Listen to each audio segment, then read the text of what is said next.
Welcome to Doing the Most, the series where we talk about the misadventures of entrepreneurship. I'm your host, Georgie, execution strategist and serial entrepreneur. This series is here to get real about what entrepreneurial life truly looks like. We are driven, persistent, hardworking, ambitious. We are human, and these are our stories.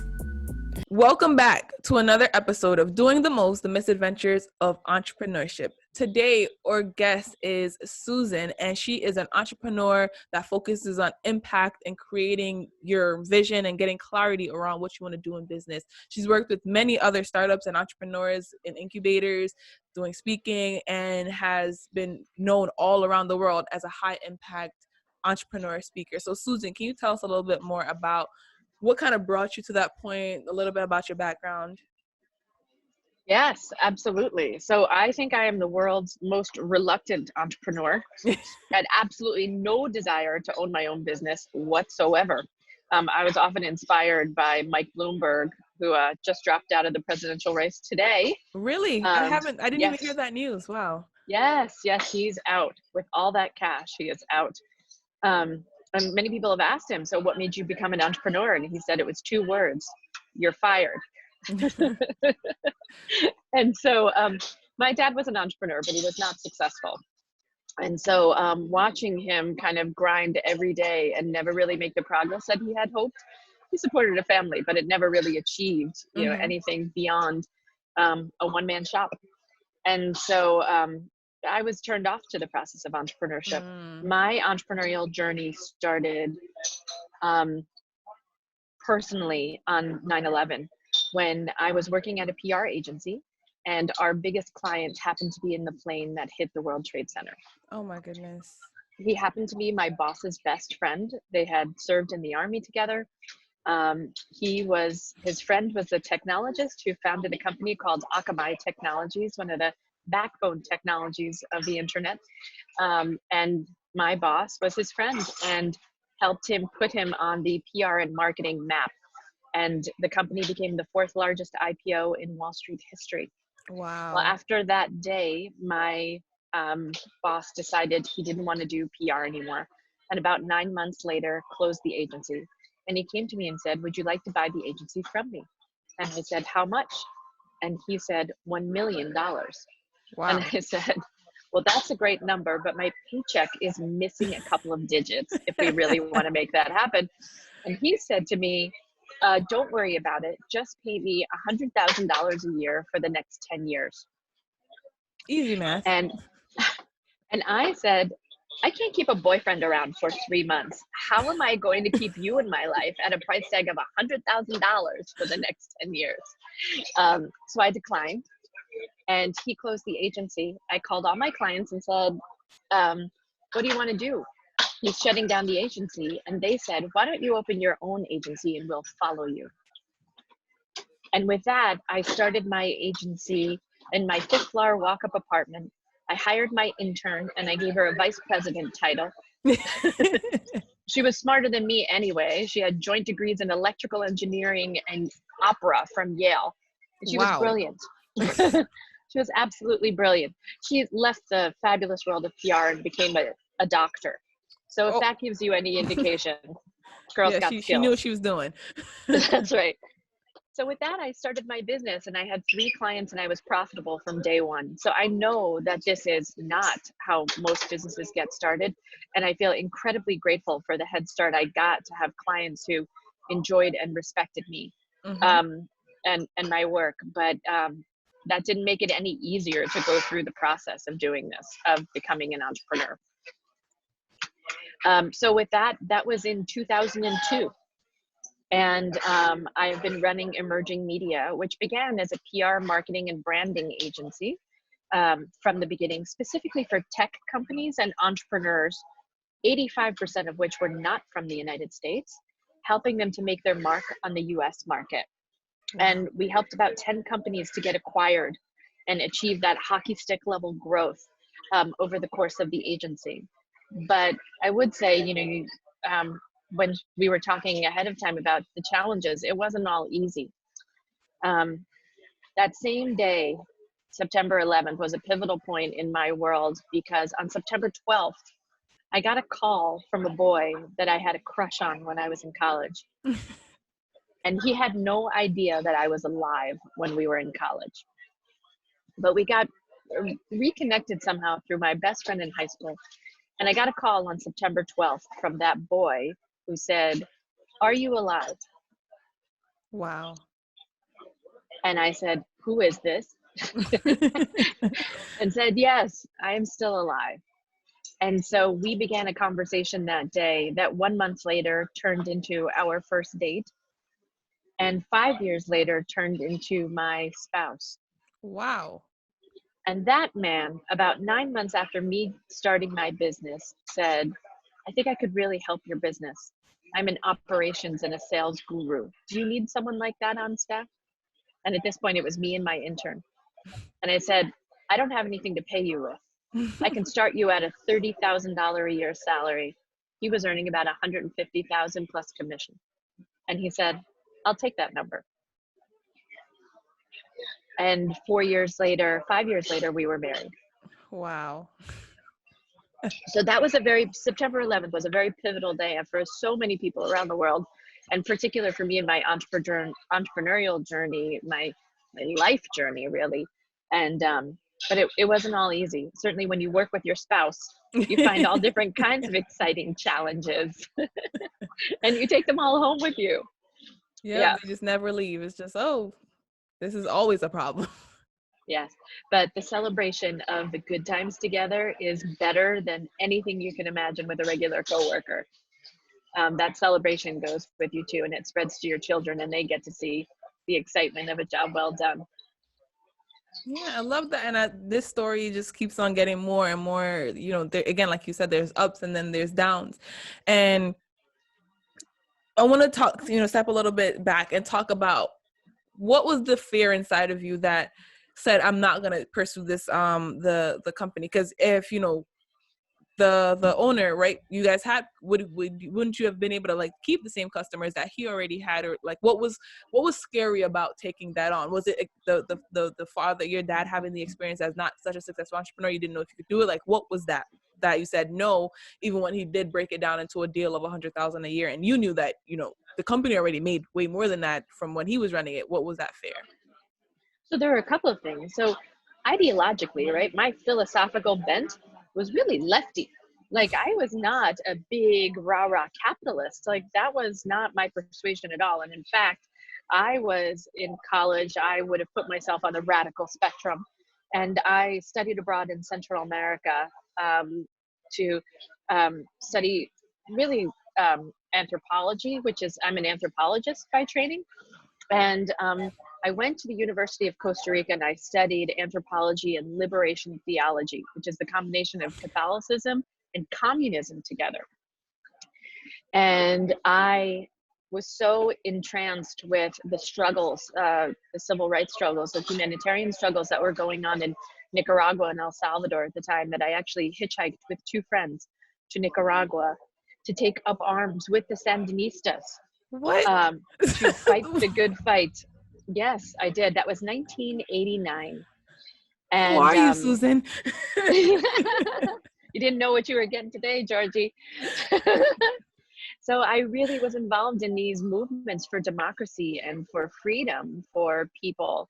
And I got to those front lines and I saw that the carnage associated with war, it was not as beautiful as it looked on CNN or as inspiring, and decided that my big fight was not going to be on a battlefield. My big fight was going to be on a different level.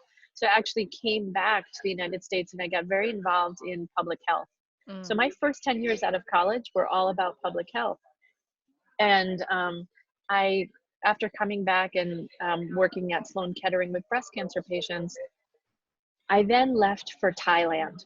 And I worked on HIV education projects in northern Thailand. And my job was doing AIDS education with prostitutes and their customers in rural Thailand. My nickname was Condom Girl. I would go jogging in the morning and hand out condoms to people because where I lived, 1 in 6 people were infected with, sexually active people were infected with HIV or already had full-blown AIDS. So that was in 1995. And so in working, this became the crux of my work today, actually, is working with these prostitutes and their customers. The fear messages around HIV were terrifying. Get HIV, die. Right? That was the message. But it didn't work after a while. And so we had to find a new way out for women who were in these professions. And the way out for those women was entrepreneurship. So we said to the mama-san who owned the brothel, if you have the safest brothel, the cleanest brothel, the healthiest brothel, you can continue doing business as long as all the girls here protect themselves. And to the men who were coming to the brothel, getting HIV and spreading it to their families, we said to them, protect your family. Be the hero of your family. Use a condom. And to the woman who is the prostitute, who is really just trying to survive, we said to her, imagine a new future with a destiny that you couldn't have imagined beforehand.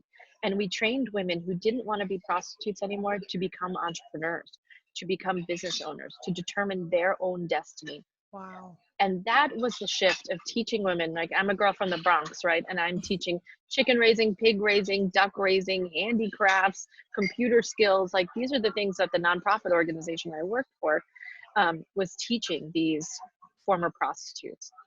And with that, I saw entrepreneurship. I thought of it as a social program. I didn't think of it as capitalism or socialism or anything else. I thought of it as a way out, and it worked. And so that was the big shift for me in understanding that seeing a vision of the future where you place yourself as the hero of the story, which every entrepreneur must do. You have to see yourself as the hero of your own story unfolding. Wow. Yes. And you take responsibility for that quest, then you have the power to do anything. You have the power to overcome HIV and poverty and the situation that you live in. And I think that is the surprising joy of capitalism that I couldn't see when I was 19. Wow, I don't even, like, you've let me speech to, because that, that difference, like you said, that difference of just being so disconnected from it and then just jumping right into it and realizing, like, whoa, there's a whole new possibility for this realm of work that I had no conscious idea of before. And now, taking that leap of faith. So let's, go a little bit further. So now, you take those 3 clients, you open up your own PR firm. What was it like in those beginning days? You have your intern that's now vice president, running it out of your apartment. What was that like? And you have this plethora of experiences. 9/11 just happened. The United States is kind of upside down. The whole world is upside down. What was that like? Well, the internet boom had also gone bust. And that's when I decided to open a tech PR firm. While all the venture capital funding was drying up, all the internet startups who had great ideas that would never become products, they all disappeared, and the funding with them. So suddenly the ability to go out and find new business was zero. And by the way, I was 10 years into HIV. My last job before quitting was at the Centers for Disease Control doing AIDS research through a grant to the New York City Department of Health. So here I was going from 10 years of science and public health education to now I had 2 years experience in PR. My colleagues who had 10 years of experience were on unemployment.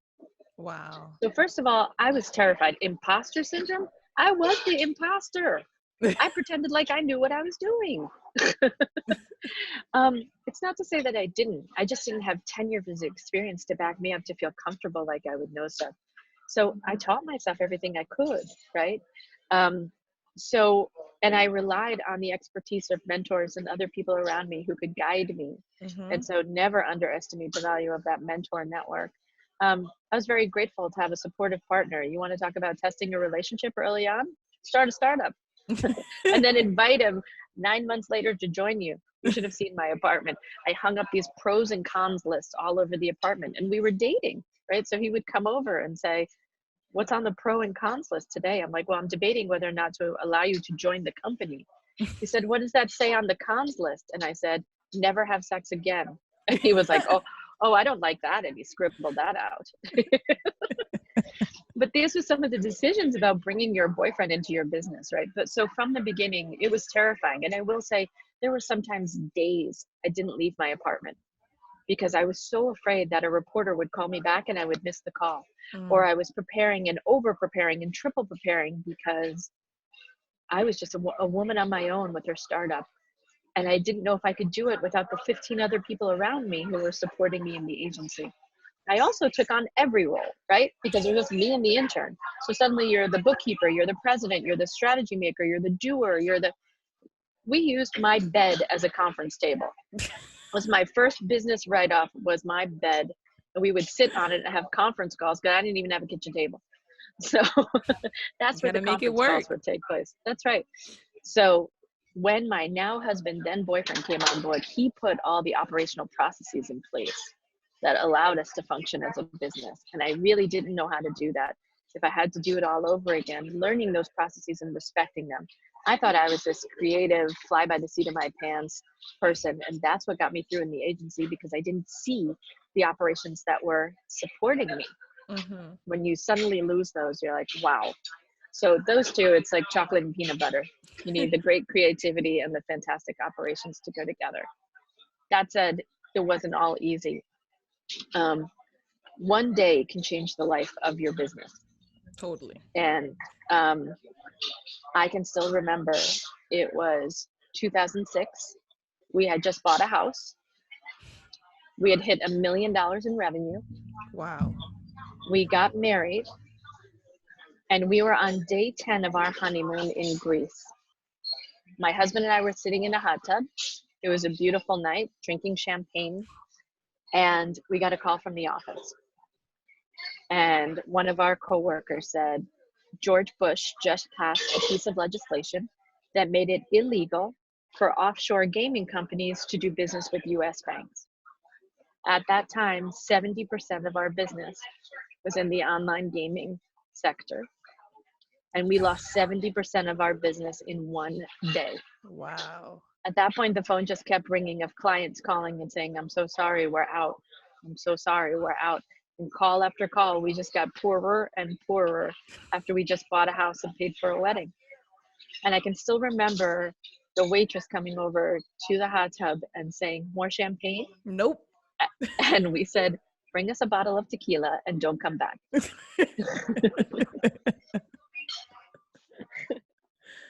That is. So it's brutal. Entrepreneurship can be brutal. Mm-hmm. Yeah. So like you said, just kind of recapping, there's like the highs, but then overnight, everything could change, right? Everything could change. And then you have to figure out, how do we rebuild this and what do we do? And in that moment, I know you guys are probably just like, how can we even enjoy the rest of this vacation if they're, depending on how long else you guys had to be there, because all that's going in your brain is like, well, how are we going to fix this? Do we go home early? Do we try to enjoy it? Do we sell the house? Like, do we, give back all the wedding gifts? Like, what your brain is going like 1,000 miles a minute, and because you just want everything to be okay. That you're responsible for like the employees at the company, what's going to happen, like, and just like, if you could talk through a little bit of like what that was like then to fix that issue. Like, did you guys rush back? Did you just kind of say, we're already here, let's finish this, and then talk about it when we get home? Well, the tequila pity party lasted a couple of days. So I will say I can't exactly remember. Oh, okay. That works. What happened for the next day or so, but it was fielding a lot of phone calls and trying to figure out, okay, we had our laptops with us because we're entrepreneurs, right? Mm-hmm. We don't even go on our honeymoon without our laptops. So, so we went through our new business pipeline and thought, what can we accelerate? Who can we get to close faster? And how can we salvage some of the relationships that we have in other areas? So maybe offshore gaming companies wouldn't work for us, but who was local? Mm-hmm. Who was willing to stick it out? What other relationships did they have with partners and suppliers that would be interested in working with us, who we had already had contact with and built up a good reputation with? So we started the Friends of Friends phone-a-thon, to see where the connections lie. And this is really before LinkedIn even existed. I was just about to say, this sounds like a pre-LinkedIn, and this is exactly what you should be doing. So yeah, go ahead. Right. So the fact that LinkedIn is the platform for it, the practice is really what you have to hone, right? Whether it Definitely. happens on LinkedIn or something else. So that was really important. Having a solid partner who just looked at me and said, "We got this." Our mistake was not diversifying our client base. We put ourselves at risk by putting all of our eggs in one basket. Mm-hmm. And so you'll laugh. We said, let's look at something far more stable and reliable, the financial services market.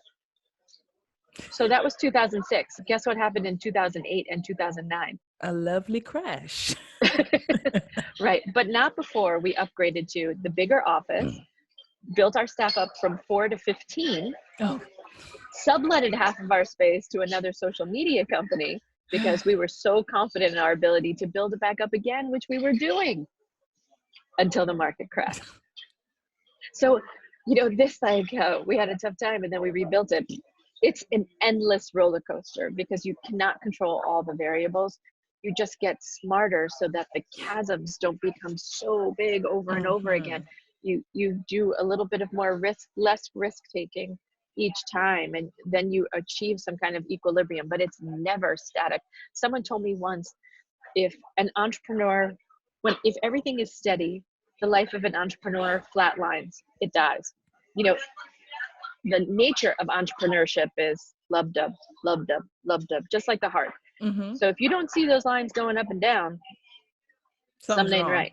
Yeah, something's wrong. So if you could just minimize the downs, that's a plus. That's the key, and that's the thing that's hard to find. And I think too many entrepreneurs, like a little note to the listeners, too many entrepreneurs out there are expecting, like, they look at it from the outside and like, oh, this company is doing so well and they're maintaining and they're making money and they're consistently doing greatness, and forgetting like even the biggest of the big companies still need to go out and get new sales and keep their current customers happy. It's on a different scale, and you probably don't even consciously realize that these things are happening because they do have a little bit of cash flow or credit lines or whatever, but it's still that flow, and somebody is dealing with that. It may not be the mid or entry level employee that deals with that, but somebody, the CEOs, CFO, the top teams, like the strategic teams, they are dealing with these things, and we often forget it. We're like, oh, that big company is never going to go out of business, because there's like 1,000 people doing 1,000 things at the same time to try to make sure that it doesn't go out of business. And even if it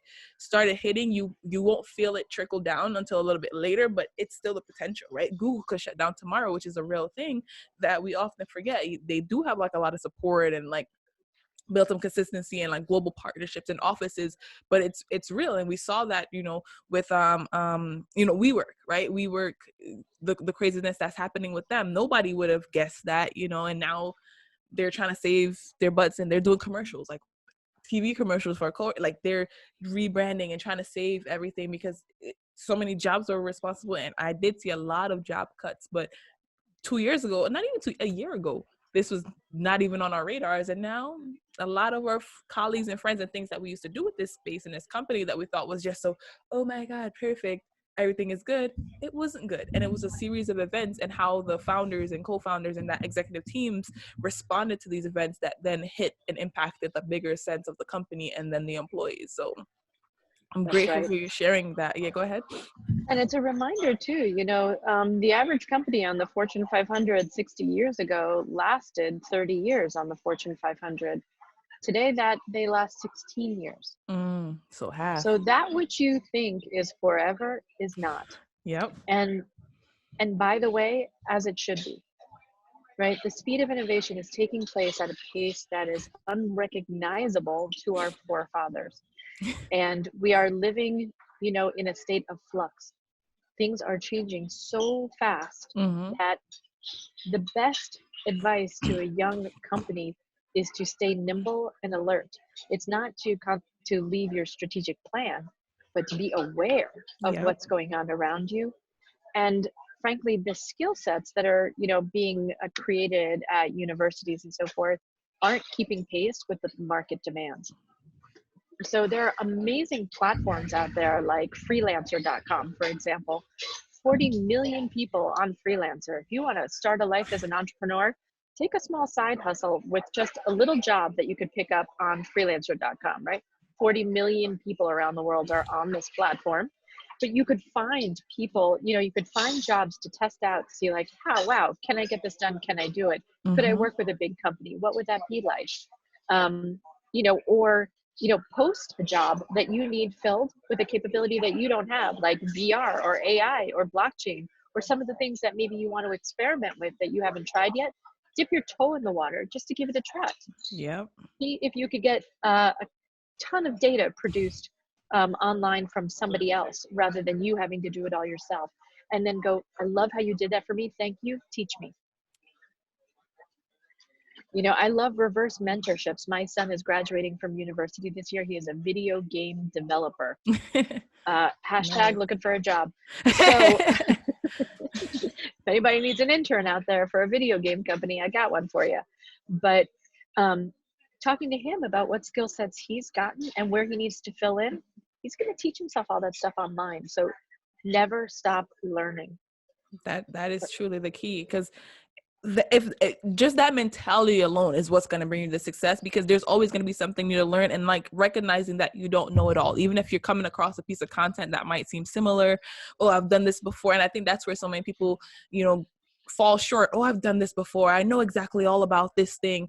And it's like, even if you've done, you've taken a course before, this course will be different. Even if you've read a book that had a similar title, it could have had the same title. Even identical twins still have immense differences, but yet we limit ourselves to, oh, I know how to do that. And then it's like that one sentence of information could be the thing that sparks and changes your entire life, but we don't pay attention to that. And you mentioned this a little bit earlier, and and you kind of tied into it just now, is the idea of the lack of knowledge or the lack of expertise sometimes is what catapults you into taking that risk and then going out there. And, Sarah Blakely from Spank, she talks about this a lot in her work of just like, I didn't know what the heck I was doing. So the fact that I didn't know how to do it the right way meant that I figured out a way. Like, I didn't say, oh, I don't know how to do it the right way, so I'm not going to do it. It's just, I don't know how to do it. I have to figure out how to do it because I'm going to get it done, period. There's no room for doubts inside of that. It's just, I'm going to figure it out versus, oh, somebody saying, oh, if you don't do it this way, then you're not successful. And then if you don't have the resources to do it that way, then that equates to, if I don't have the resources, that means I can't do it that way because I'm not successful, versus I don't know how to do it. I'm just going to try some things, but I'm going to do whatever it takes to figure it out because it has to get done. So just coming from like a direct and like impactful stance versus like, oh, I don't know, I don't have this much money. I hear that all the time. I don't have this money. I don't have these connections. I don't have this knowledge. And I'm like, we are living in 2020. You could call, email, text, phone, show up at somewhere. Oh, I didn't get that job. I applied online 4 weeks ago. Did you call their offices? No, that's weird. Oh, okay. Well, then you're not going to get that job. Because enjoy the couch. So just really having people to remember, like you said, the LinkedIn does the system, but the phone a friend and calling a colleague and reaching out to people in your network is nothing new. It's just how we do that. Like, nothing is essentially new. It's just evolving in the way how we do that, right? We've always known how to get around, whether it's walking, horse and buggy, scooters, bicycles, or the Tesla SpaceX truck, right? It's still, how do we get around from place A to Z? That's it. That's right. That's right. Yeah, and and all of us face competition. Yep. So in the event that you don't, somebody else will. So yeah, absolutely. And there's never been a time where information is not more abundant. And it's about having a beginner's mind. Yep. And checking your ego at the door and saying, okay, it's time that I learn again. So even in my case, right, I've had a marketing agency for the last 20 years. Do you know how many websites have been built under our auspices during this time? Mm-hmm. When it came for me to strike out on my own and build a speaking career as an adjunct to my agency life, I didn't know how to build a website. I didn't know how to update my website. I was embarrassed to tell anyone. And so I paid a lot of money to people to do it for me. And I thought, oh my God, this is awful. I am preaching subsistence, but I'm not doing it. Yeah. And so I had to sit myself down and say, okay, it's time. And to put the ego in a box, I was embarrassed that I didn't know how to do it. And I thought, who owns a marketing agency and doesn't know how to do SEO, SEM? We worked with partners who did all that stuff. But now The chickens have come home to roost. And I have to unlearn the things I've learned and to learn to do new things on my own. So all of us need to be in a constant state of learning. Absolutely. I was fascinated. If you really want to inspire yourself and you happen to be on the East Coast and you happen to be in New Jersey, go to Edison's workshop. You can go to Thomas Edison's workshop. It's actually a national park, and they preserved his laboratory, his library, his home. The man had 1,093 patents. He was pretty much deaf. He had 3 months of schooling. And when you look at an inventor as prolific as that, right? 10,000 tries to make a light bulb. And, you know, finally got it on 10,001 or whatever that number was. But here is a person who knew he had no education, right? 3 months of schooling. Chemist, invented the first camera, invented the first movie camera, the first sound recording, right? The first synthetic rubber. All of this is his inventions. Never even went to school. Is it really too hard to turn on Udemy or Khan Academy or something on YouTube and take a tutorial? Man taught himself chemistry. Without all of these resources, right? There was no how to do this there was no YouTube around. Like, he had to just figure it out. No, he had to invent it. Exactly. He had to make it. He invented the camera.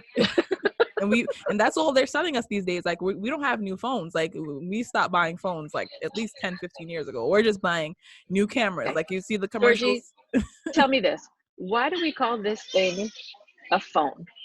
The phone is the least used app on this brick for me. 5 years from now, we're not going to call this a phone.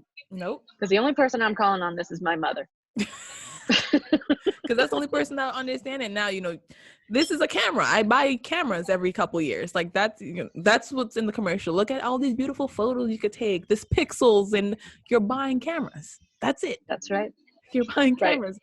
But they call it a phone so you feel comfortable with it. So we're getting to the end, the middle of our interview, and almost at the end, and we've had a great conversation so far, and you've shared a few misadventures, but is there any specific misadventure that you haven't shared that you think, you know, you identify as one of like the craziest things that happened? And if you don't have another story, that's fine, because these stories already have been some misadventures of entrepreneurship. I think I didn't know how to be a good leader. Talk to and me I think about that. Leadership, you know, it's one thing to be successful, it's another thing to lead. So I think recognizing the absolute brilliance of my team and saying, I trust you, was one of the things that I did least well as a boss. And because I was so terrified that my own fear of things going wrong hindered my ability to trust my team. And even my spouse, who I relied on, and not giving them all of the credit for brilliant ideas and things like that. I didn't take their credit. I just didn't know if I could trust it because it wasn't mine.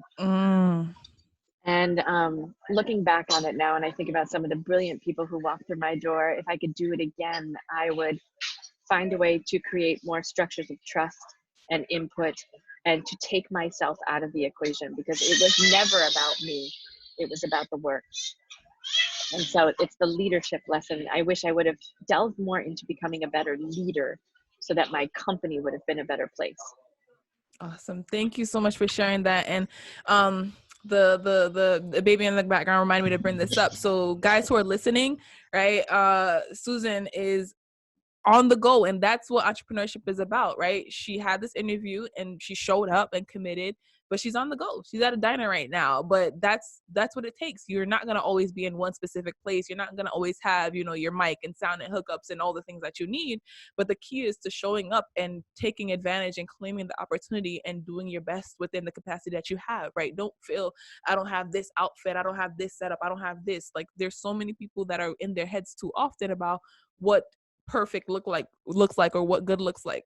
All this content is going to be the same, whether she's in a $10,000 booth mic versus inside of a diner, right? But guess what? The diner one is more effective and can be executed versus this $10,000 studio that might get used maybe 10 or even 100 times, but it's never going to hit its value. And we often forget as entrepreneurs, it's about that building with what you have, not worrying about what's going to come in the future, because it's not going to get to you, or it's not going to come if you don't start at your starting point. So I truly respect you for, showing up and being here with us today, Susan. And the last question that I have for the episode is, what piece of advice would you want to leave with the audience if they got nothing from this episode, which I know they have? I'm taking notes and I'm the one interviewing you, right? So what piece of advice would you want them to take home and to implement in their own lives? As again, a lot of early stage, mid stage entrepreneurs, you have been doing this for 20 years. And so what advice would you want folks to take away, and what final lesson would you like to share? So, Steve Jobs said, the one who can tell the best story wins. And the story of your journey, the story of why you decided to start this business, is the most powerful differentiator you have on the planet, because no one else has decided to do what you've done. Right? In the building where I worked, there were 7 PR firms in my building. But each one of those CEOs, right, had a reason for starting that agency. And for me, it was helping entrepreneurs to reach their finish line, whatever that was: acquisition, IPO, hockey stick growth, whatever that entrepreneur wanted, that was our differentiator. But everyone on this call, everyone listening, has a unique reason for starting their business. And it means that they do that thing better than anyone else in the world. The clearer that you can hone in on your why, on your motivation, and to be able to pair it with your audience, for the people who love what you do and who desperately need what you do and who believe what you believe, you will attract the finest audience who will be willing to pay 3 times what you're currently charging them, simply because they believe in you and your passion. And that passion is the rocket fuel that allows every entrepreneur to survive. If you just were in it to make money, you couldn't get out of bed on day 5 after finding out that you lost 70% of your business. The only way that you do that is because something greater motivates you, and that's your vision. So if you can harness that rocket fuel that is your passion, and you can convey it in a story that allows people to connect to it, you will be successful in anything that you do, entrepreneurship or otherwise. Like, there are Nobel Prize winners listening to this. There are future economics prize winners. They are, TED, #1 most downloaded TED Talks listening to this. And so I just want you to find your story and tell your story. That is the best thing for any entrepreneur. Thank you so much. That, like, I'm feeling the jitters from this interview, and hearing this story, and hearing your story of just like persistence, consistency, showing up, and just recognizing that it's not supposed to be, again, like you said, a flat line. It's supposed to be a roller coaster and adventure. We want to keep like the down parts not too down, because we all are human and have emotions, and it'll get the best of us. But just recognizing, like, this is the journey called life, and if it just was consistent, monotone, it'll get boring. It will get boring. Like, we've all heard somebody talk in monotone. Yes, this is what and we disconnect from it. We want the passion. We want the story. We want the shifts in tone and voice and attitudes. So thank you so much for being here with us and sharing that story and letting us be a part of your adventure. Everyone listening, you guys could definitely find out more information about Susan and her work in the comments and notes section of if you're watching it on watching the video, look in the comment section. If you're listening on the podcast platforms, it'll be in the show notes. So definitely check out Susan and her great work. Any final other words, Susan? Yes. So if you want to connect with me and if I can help you with your storytelling, just go to www.susanlindner.com. And I'd be happy to chat with you about perfecting your story. And if you know any chief innovation officers and heads of innovation, these are the folks that I love to connect with and help them tell their innovation story to a bigger audience. And once again, connect with me on LinkedIn, because if there's anyone in my network who is helpful to you as an entrepreneur, I will gladly make that connection on your behalf. Nothing makes me happier than connecting to great minds. All right. Thank you so much, Susan. And thank you guys all for listening to this episode of Doing the Most, the Misadventures of Entrepreneurship.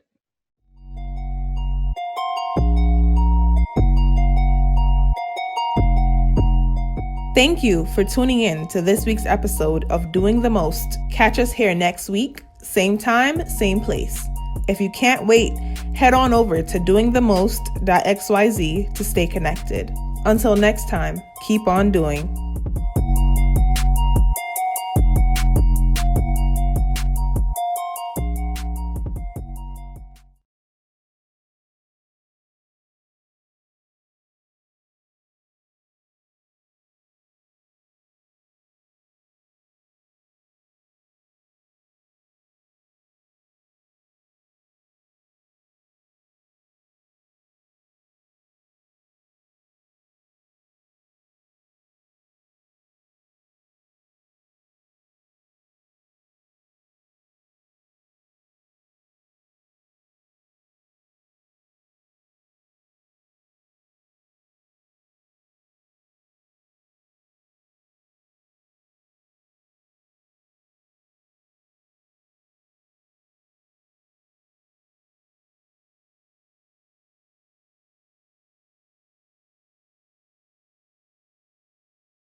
Ideologically, right, my philosophical bent was really lefty. Like, I was not a big rah-rah capitalist. Like, that was not my persuasion at all. And in fact, I was in college, I would have put myself on the radical spectrum. And I studied abroad in Central America to study really anthropology, which is, I'm an anthropologist by training.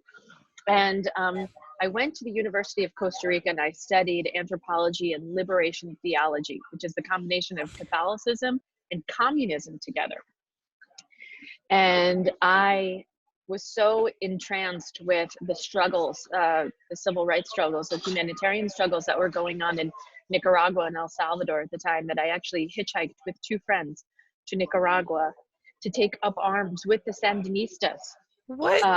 To fight the good fight. Yes, I did. That was 1989. And who are you, Susan? You didn't know what you were getting today, Georgie. So I really was involved in these movements for democracy and for freedom for people. And I got to those front lines and I saw that the carnage associated with war, it was not as beautiful as it looked on CNN or as inspiring, and decided that my big fight was not going to be on a battlefield. My big fight was going to be on a different level. So I actually came back to the United States and I got very involved in public health. So my first 10 years out of college were all about public health. And after coming back and working at Sloan Kettering with breast cancer patients, I then left for Thailand. And I worked on HIV education projects in northern Thailand And my job was doing AIDS education with prostitutes and their customers in rural Thailand. My nickname was Condom Girl. I would go jogging in the morning and hand out condoms to people because where I lived, 1 in 6 people were infected with, sexually active people were infected with HIV or already had full-blown AIDS. So that was in 1995. And so in working, this became the crux of my work today, actually, is working with these prostitutes and their customers. The fear messages around HIV were terrifying. Get HIV, die, right? That was the message. But it didn't work after a while. And so we had to find a new way out for women who were in these professions. And the way out for those women was entrepreneurship. So we said to the mama-san who owned the brothel, if you have the safest brothel, the cleanest brothel, the healthiest brothel, you can continue doing business as long as all the girls here protect themselves. And to the men who were coming to the brothel, getting HIV and spreading it to their families, we said to them, protect your family. Be the hero of your family. Use a condom. And to the woman who was the prostitute, who was really just trying to survive, we said to her, imagine a new future with a destiny that you couldn't have imagined beforehand. And we trained women who didn't want to be prostitutes anymore to become entrepreneurs, to become business owners, to determine their own destiny. Wow. And that was the shift of teaching women. Like, I'm a girl from the Bronx, right? And I'm teaching chicken raising, pig raising, duck raising, handicrafts, computer skills. Like, these are the things that the nonprofit organization I worked for was teaching these former prostitutes. And with that, I saw entrepreneurship. I thought of it as a social program. I didn't think of it as capitalism or socialism or anything else. I thought of it as a way out, and it worked. And so that was the big shift for me in understanding that, seeing a vision of the future where you place yourself as the hero of the story, which every entrepreneur must do. You have to see yourself as the hero of your own story unfolding. Wow. Yes. And you take responsibility for that quest, then you have the power to do anything. You have the power to overcome HIV and poverty and the situation that you live in. And I think that is the surprising joy of capitalism that I couldn't see when I was 19. Mm-hmm.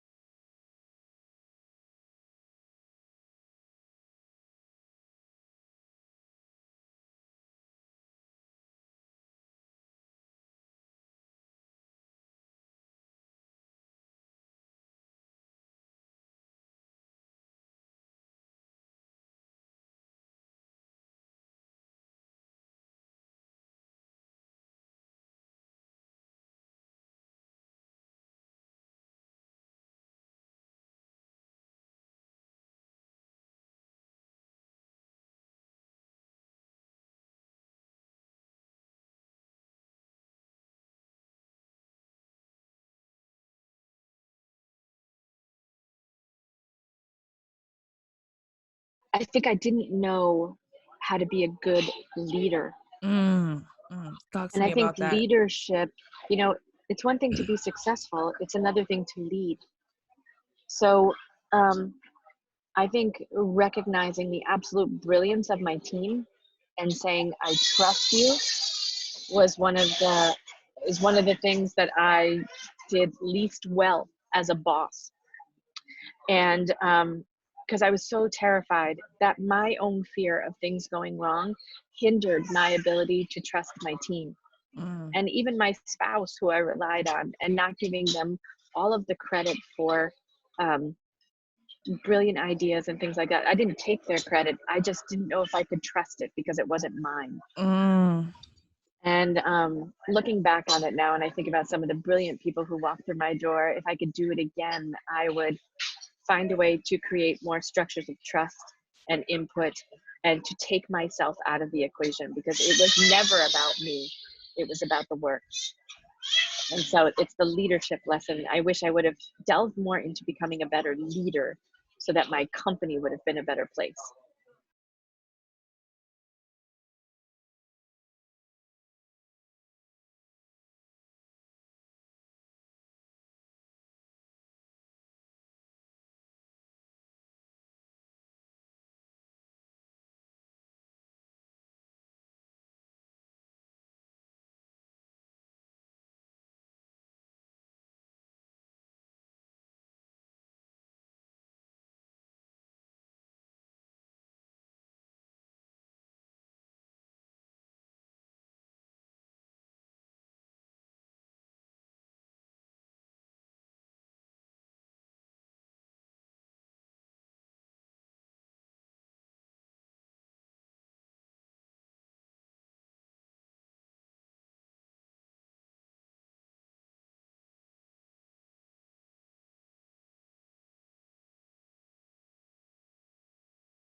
So, Steve Jobs said, the one who can tell the best story wins. And the story of your journey, the story of why you decided to start this business, is the most powerful differentiator you have on the planet, because no one else has decided to do what you've done. Right? In the building where I worked, there were 7 PR firms in my building. But each one of those CEOs, right, had a reason for starting that agency. And for me, it was helping entrepreneurs to reach their finish line, whatever that was: acquisition, IPO, hockey stick growth, whatever that entrepreneur wanted, that was our differentiator. But everyone on this call, everyone listening, has a unique reason for starting their business. And it means that they do that thing better than anyone else in the world. The clearer that you can hone in on your why, on your motivation, and to be able to pair it with your audience, with the people who love what you do and who desperately need what you do and who believe what you believe, you will attract the finest audience who will be willing to pay 3 times what you're currently charging them, simply because they believe in you and your passion. And that passion is the rocket fuel that allows every entrepreneur to survive. If you just were in it to make money, you couldn't get out of bed on day 5 after finding out that you lost 70% of your business. The only way that you do that is because something greater motivates you, and that's your vision. So if you can harness that rocket fuel that is your passion, and you can convey it in a story that allows people to connect to it, you will be successful in anything that you do, entrepreneurship or otherwise. Like, there are Nobel Prize winners listening to this. There are future economics prize winners. They are, TED, #1 most downloaded TED Talks listening to this. And so I just want you to find your story and tell your story. That is the best thing for any entrepreneur.